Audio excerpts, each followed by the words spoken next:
శ్రీకాకుళం జిల్లా జలుమూరు మండలం ఏనేటి కొత్తూరు గ్రామంలో 9.27 కోట్ల అంచనా వ్యయంతో 8.95 ఎకరాల విస్తీర్ణంలో నూతనంగా నిర్మించనున్న ఎంఎస్ఎంఈ పార్కు సోమవారం ఆయన ఎమ్మెల్యే బగ్గు రమణామూర్తి కలిసి భూమి పూజ చేశారు. ఈ సందర్భంగా కలెక్టర్ మాట్లాడుతూ గ్రామీణ యువత, మహిళలు పారిశ్రామికవేత్తలుగా ఎదిగేందుకు ఈ పార్కులు అద్భుత సోపానాలుగా నిలుస్తాయన్నారు. జిల్లాలో ఇప్పటికే ఎచ్చర్లలో ఒక పార్కు అందుబాటులోకి రాగా పాలాస, అలాగే పాతపట్నం, శ్రీకాకుళం నియోజకవర్గాల్లో పనుల వివిధ దశల్లో కూడా ఉన్నాయంటూ తెలియజేశారు. ఇక మూడవ విడత కింద నేడు మరో 4 పార్కులకు శ్రీకారం చుట్టామంటూ వివరించారు. కార్యక్రమంలో ఎమ్మెల్యే కుమార్తె బగ్గు అర్చన, హార్టికల్చర్ అధికారి ప్రసాద్, ఏపీఐసిసి అధికారులు, కూటమి నాయకులు, స్థానిక ప్రజాప్రతినిధులు పాల్గొన్నారు.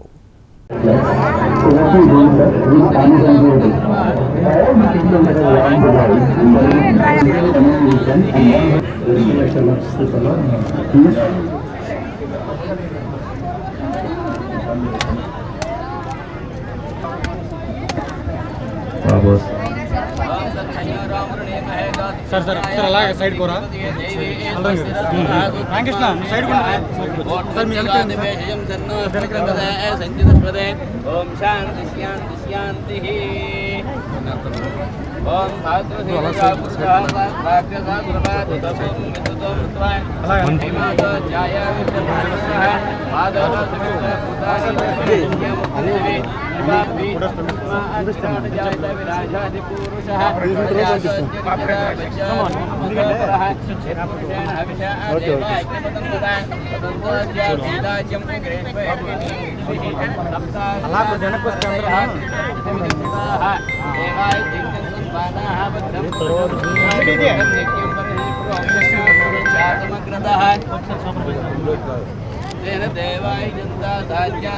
అలా కొద్ది వెనకెళ్ళండి కొట్టమని గడ్డి కొట్టమని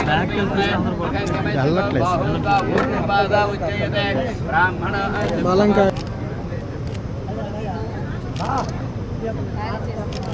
కొద్దిగా నాసుగారు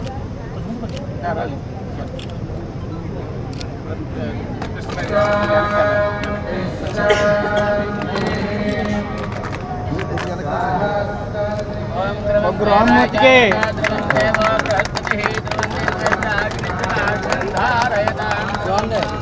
సార్ అలా పొడదుక్కు సార్ మీరు అందరూ వెనకండి, అందరూ ఫోటో కవర్ అవ్వట్లేదు. అందరూ కొద్దిగా వెనక్కి వచ్చేయండి.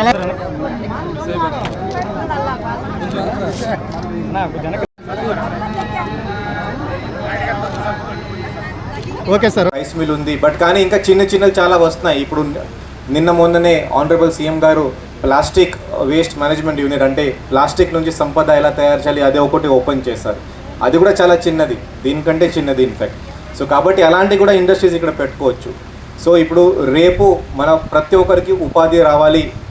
1 ఫ్యామిలీ 1 ఎంటర్ప్రీనర్, అంటే ఒక కుటుంబం నుంచి ఒక్క బిజినెస్ పర్సన్ తయారవ్వాలి. ఆ ఆశిస్తూ ఇలాంటి ఎంఎస్ఎంఈ పార్క్స్ ప్రతి ఒక్క చోట్ల, ప్రతి ఒక్క కాన్స్టిట్యున్సీ మనం పెట్టినాము.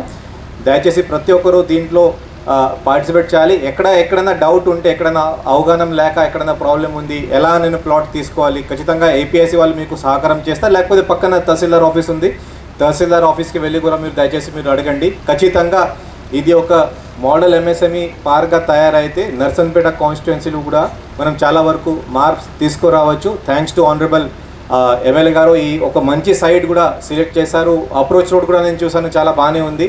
సో ప్రతి ఒక్కరూ దీనిపైన దృష్టి పెడితే బాగుంటుంది. అది చెప్పి నేను సెలవు. ఏదైతే ఈ రాష్ట్రం ఉందో, ఈ రాష్ట్రాన్ని అన్ని రంగాల్లో అభివృద్ధి చేయాలి.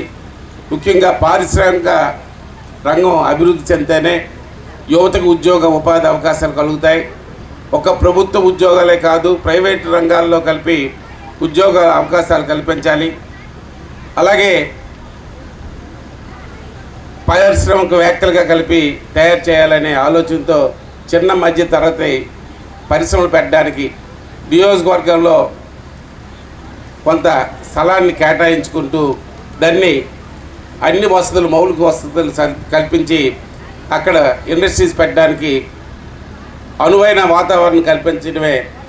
అన్ని వసతులు కల్పించి 63 ప్లాట్లుగా విభజించి ఆ ప్లాట్లలో మరి మన నియోజకవర్గం సంబంధించిన ఎవరైనా పరిశ్రమలు పెట్టాలని ముందుకు వస్తే వాళ్ళకి కేటాయించడం జరుగుతుంది డబ్బులకి. అలాగే వాళ్ళకి అన్ని రకాలైన మౌలిక వసతులు సదుపాయాలు అలాగే వాళ్ళకి కావలసిన ఏవైతే ఉన్నాయో అనుమతులు ఇచ్చి వాళ్ళకి ప్రోత్సాహాన్ని అందించి మరి మన ప్రాంతంలో ఉండే నిరుద్యోగ యువతకి ఉద్యోగ అవకాశాలు కల్పించడానికి ఈ పార్కు ఎంత అవసరం ఉపయోగపడుతుందని సందర్భంగా తెలియజేస్తూ మరి గతంలో నేను 14-19 శాసనసభ్యుడిగా ఉన్నప్పుడే మన రాయపాడు నుంచి తెలార ఆర్ఎస్ నుంచి మన గట్లపాడు రోడ్డు అవి మంజూరు చేసుకొని తారు రోడ్డు వేసుకున్నాం. గడిచిన ప్రభుత్వం 5 సంవత్సరాలు అయింది. కనీసం గోతులు కలిపి కొప్పకుండా ఎక్కడవి అక్కడ విడిచిపెట్టేసిన వలన మొన్నే సాకీ కింద 1,35,00,000 రూపాయలు ఈ రోడ్డు కలిపి మంజూరు చేయడం జరిగిందని ఈ సందర్భంగా తెలియజేస్తున్నాను. అలాగే మీ తాలూకు సమస్య నా దృష్టిలో ఉంది. నేను వస్తున్నప్పుడు విన్నాను, అయ్యా మాకు తాగునీరు సమస్య ఉంది. ఆ వేళ మీకు సోలార్ బోర్ ఇచ్చాం, సోలార్ మోటార్ ఇచ్చాం, అది సక్రమంగా పనిచేయడం లేదు. ఈవేళ ప్రతి ఇంటికి తాగునీరు అందించే కార్యక్రమం ఈ ప్రభుత్వం పెద్ద ఎత్తున చేస్తుంది. అయితే మనకు భూగర్భ జలాలు అనుకున్నంత లేవు. అది శ్రీమొక్కలింగం నుంచి మనం నీరు తీసుకొని వస్తున్నాం. మరి దాన్ని ఈవేళ పెద్ద ఎత్తున మన మౌసిదార్ రిజర్వాయర్ నుంచి నీరు తేయడానికి మొన్నే 1,205 కోట్లు మన నియోజకవర్గానికి టెక్కల్ నియోజకవర్గానికి నిధులు మంజూరయ్యాయి. అయితే అంతవరకు నాయన మేము నీరు తాకట్టు ఉండాలని మీరు అనొచ్చు. మీ తాగునీరు సమస్య తాత్కాలికంగా కొంతవరకు పూర్తి చేస్తాం. శాశ్వత పరిష్కారాన్ని కలిపి ఈ అవకాశాలు కల్పించాలనే ఆలోచనతో ఇవాళ ఇక్కడ పార్కుని ఏర్పాటు చేశాం.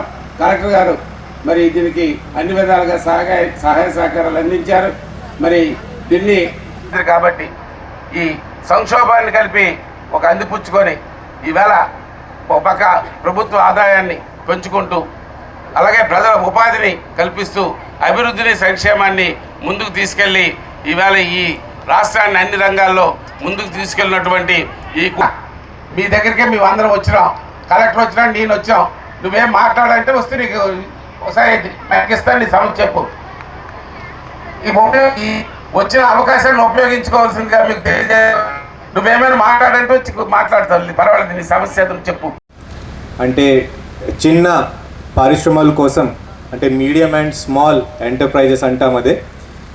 దీనికోసం ఒక పార్క్ ఇక్కడ కట్టడం జరుగుతుంది. దీనికి మన ముఖ్య అతిథిగా ఆనరబుల్ ఎమ్మెల్యే గారు శ్రీ బలుగు ఎంఎస్ఎంఈ పార్క్స్ మనం ఫౌండేషన్ స్టోన్ అంటే కొబ్బరికాయ కొట్టడం జరుగుతుంది. ఆనరబుల్ సీఎం శ్రీ చంద్రబాబు నాయుడు గారు విజయవాడ నుంచి మన దేశంలో మొత్తం ఒక 38 అంటే 38 స్థానంలో ఈ శంకుస్థాపన ఈరోజు చేయడం జరుగుతుంది. దీనివల్ల మనకి చాలా ఉపయోగాలు ఉన్నాయి. ఒకటి అంటే ఈ ఎంఎస్ఎంఈ ఉండడం వల్ల అంటే ఏదైనా పెద్ద ఇండస్ట్రీ వస్తే దీంట్లో ఉపాధి అవకాశం కొంచెం తక్కువ, బట్ కానీ ఇలాంటి ఎంఎస్ఎంఈస్ ఉంటే ఉపాధి అవకాశం చాలా ఎక్కువ ఉంటాయి. ఇప్పుడు ఈ స్థలం అంటే ఇది ఒక జాగాకి మనం ఏం చేస్తాం, ఇక్కడ రోడ్ వేయడం జరుగుతుంది. మన ఇంటి కోసం ఎలా మనం ప్లాట్స్ చేస్తాము, అలాగే ఇండస్ట్రీ కోసం ఇండస్ట్రీ కోసం కూడా ఇక్కడ ఒక ప్లాట్స్ వేయడం జరుగుతుంది. దీని తర్వాత ప్రతి ఒక్క ప్లాట్కి దాదాపు ఒక 300 స్క్వేర్ మీటర్. దీనికి విలువ ఇక్కడ చూస్తే ఒక 6 లక్షల, ఇక్కడ కూడా ఏపీఐసి 6 లక్షల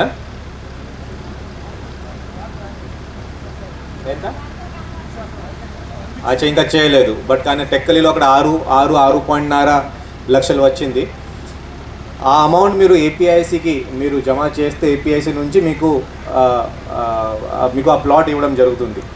దీంట్లో మీకు కావాల్సిన మళ్ళీ అన్ని సదుపాయాలు, మంచి నీళ్ళు కానీ మన వాడే నీళ్ళు కానీ తర్వాత ఎలక్ట్రిసిటీ కానీ అది కూడా గవర్నమెంట్ తరపున ఉన్న రేట్కి మీకు ఇవ్వడం జరుగుతుంది. ఇది కాకుండా మీకు ఒక ఇండస్ట్రీ పెట్టాలి అంటే లోన్ అవసరం ఉండొచ్చు, ఏదైనా స్కిల్ డెవలప్మెంట్ ఉండొచ్చు. ఇది కాకుండా గవర్నమెంట్ నుంచి రావాల్సిన అన్ని పర్మిషన్స్ ఏదైనా ఉండొచ్చు, అది కూడా ఒకే స్థానంలో అన్నీ మనం ఒకేసారి మనం ఇస్తాం. కాబట్టి ఈ ఒక చాలా మంచి అవకాశం. మీరందరూ దీంట్లో పాల్గొవాలి, భాగం అవ్వాలి, అది నేను అందరికీ కోరుతున్నాను. ఇప్పుడు ఎంఎస్ఎంఈ అంటే మీ ఇక్కడ మహిళలు ఉన్నారు, ఎస్ఐజి డ్వాక్రా మహిళలు ఉన్నారు. బహుశా ఎంఎస్ఎంఈ ఈ ఇండస్ట్రీ మీ దగ్గర కూడా ఉండొచ్చు. ఏదైనా మనకి మామిడికాయ ఏదైనా బిజినెస్ ఉండొచ్చు, కొబ్బరికాయ నుంచి ఏదైనా తయారు చేయని ఏదైనా బిజినెస్ ఉండొచ్చు. ఏదైనా చిన్న వ్యాపారస్తులు మన దగ్గర కూడా ఇంట్లోనే మనం పెడతాం. అదే కొంచెం కొద్దిగా పెద్దగా చేసుకొని మీరు ఇక్కడ తీసుకొని రాగలిగితే చాలా మంచిది. ఇక్కడ నర్సన్పేట కాన్స్టిట్యుయెన్సీ 4 మండలం నుంచి మనం ఇక్కడ ఉన్న ఇండస్ట్రీస్కి మనం ప్రాధాన్యత ఇస్తాం. ఇక్కడ వాళ్ళు పని చేసిన పబ్లిక్ కూడా అంటే ఎంప్లాయ్మెంట్ కూడా ఉపాధి కూడా మన వాళ్ళకినే ఇవ్వాలి, అది కూడా మనం ఒక్కొక్క రకంగా ప్రాధాన్యత ఇస్తాం. సో దీనికోసం కావాల్సిన మళ్ళీ స్కిల్స్ కానీ ఏదైనా నేర్చుకోవాలి అంటే మన డిస్ట్రిక్ట్ స్కిల్ డెవలప్మెంట్ ఆఫీసర్ వాళ్ళు కూడా మీకు అందరికీ ట్రైనింగ్ ఇస్తారు. ఇక్కడ నర్సన్పేట కాన్స్టిట్యుయెన్సీ